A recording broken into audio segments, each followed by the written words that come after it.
Hello viewers, today we are going to learn how to get Disney Plus on Virgin Media.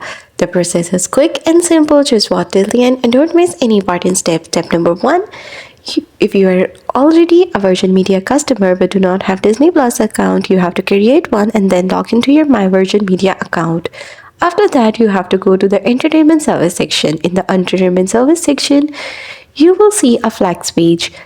Now, the Flex package, click View Package, then select Disney Plus and follow the on-screen steps.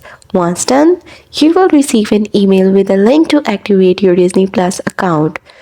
But if you are new to Virgin Media, choose a broadband or TV bundle that includes Disney Plus. Here, enter your postcode, customize your bundle, and select the Disney Plus offer. After completing your order, check your email for activation instruction and follow all of them. But if you already have a Disney Plus subscription, simply log into the app and your Virgin TV box will appear. And that's all. Thanks for watching. Don't forget to like and subscribe.